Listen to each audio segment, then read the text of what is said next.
नमो विष्णुपादाय कृष्णपृष्ठाय भूतले श्रीमती जयप्रकाश स्वामी के नाम नमः आचार्यपादाय निताय प्रपदाय गौरवधामोदय नगरग्रामोदय नमो विष्णुपादाय कृष्णपृष्ठाय भूतले श्रीमती भक्तिवेदांत स्वामी के नाम नमस्ते सरस्वती देवे गौरवाणी प्रचारिणी निर्विशेष शून्यवादी पश्चात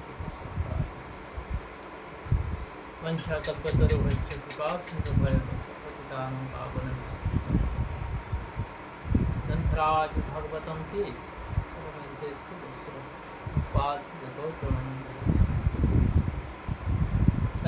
শ্রীমদ ভাগবতমে তৃতীয় স্কন্ধ ১বিংশ অধ্যায় মনোকর্দম সংবাদ শ্লোক নম্বর ১৫। তথা সচাহং পরিপূর কামঃ সমানশীলং গৃহমেধোধেনুম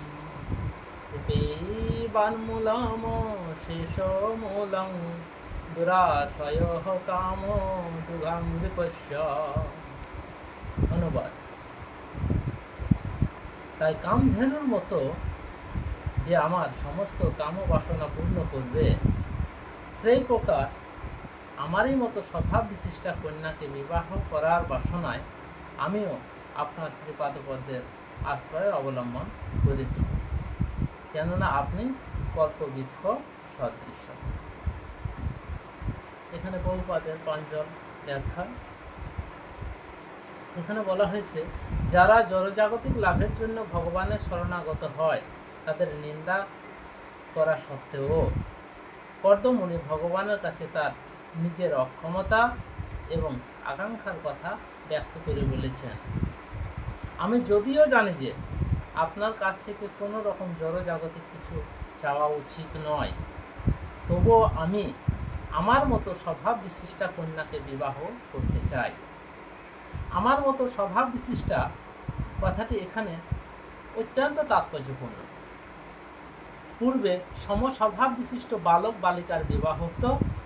সমস্বভাব বিশিষ্ট বালক বালিকার এই মিলনের ফলে তারা উভয়ই সুখী হতো।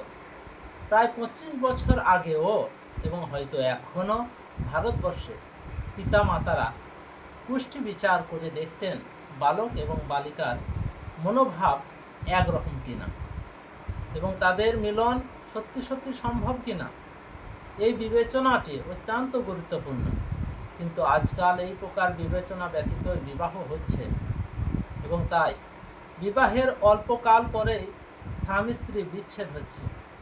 পূর্বে স্বামী এবং স্ত্রী একত্রে শান্তিপূর্ণভাবে সারা জীবন যাপন করতেন, কিন্তু আজকাল তা অত্যন্ত দুষ্কর হয়ে উঠেছে। কর্দমমুনি সমস্বভাব বিশিষ্টা পত্নী আকাঙ্ক্ষা করেছিলেন, কেননা পারমার্থিক এবং জাগতিক উন্নতি সাধনের জন্য পত্নীর সহযোগিতা প্রয়োজন। বলা হয় যে পত্নী ধর্ম, অর্থ এবং কাম সম্বন্ধীয় সমস্ত বাসনা পূর্ণ করে। সুপত্নী সমন্বিত পুরুষকে ভাগ্যবান বলে বিবেচনা করা হয়। জ্যোতিষশাস্ত্রে যে পুরুষের বহু ধন সম্পদ, সৎপুত্র এবং সুপত্নী আছে, তাকে ভাগ্যবান বলে গণনা করা হয়েছে। এই তিনের মধ্যে আবার সুপত্নী সমন্বিত পুরুষকে সবচাইতে ভাগ্যবান বলে বিবেচনা করা হয়েছে। বিবাহের পূর্বে তথাকথিত সৌন্দর্য অথবা ইন্দ্রিয় তৃপ্তি সাধনের অন্যান্য আকর্ষণগুলির দ্বারাও মোহিত না হয়ে সম স্বভাবশীলা পত্নী মনোনয়ন করা উচিত। শ্রীমদ্ ভাগবতের ১০ম স্কন্ধে বর্ণনা করা হয়েছে যে এই কলিযুগে যৌন জীবনের ভিত্তিতে বিবাহ হবে এবং যৌন জীবন ব্যাহত হলেই বিবাহ বিচ্ছেদের প্রশ্ন উঠবে। কর্দম মুনি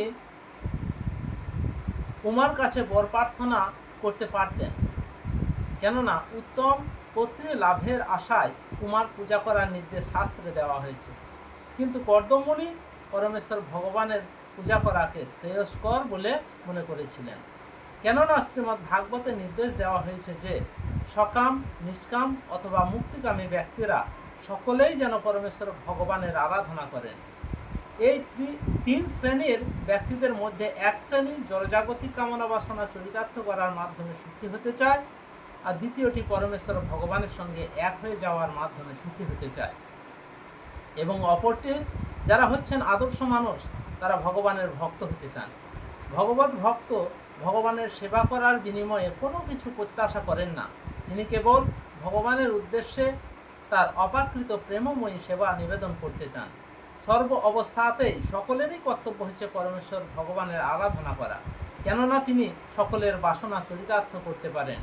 পরমেশ্বর ভগবানের আরাধনা করার লাভ এই যে জড়সুখ ভোগের বাসনা থাকলেও শ্রীকৃষ্ণের আরাধনা করার ফলে তিনি ধীরে ধীরে শুদ্ধ ভক্তে পরিণত হবেন এবং তার আর কোনো জড়জাগতিক বাসনা থাকবে না। গ্রন্থরাজ ভাগবতম কি, শিল ব্যাসদেব কি, শিল শুকদেব গোস্বামী কি, শিল প্রভুপাদ কি, গৌর প্রেমানন্দে হরে।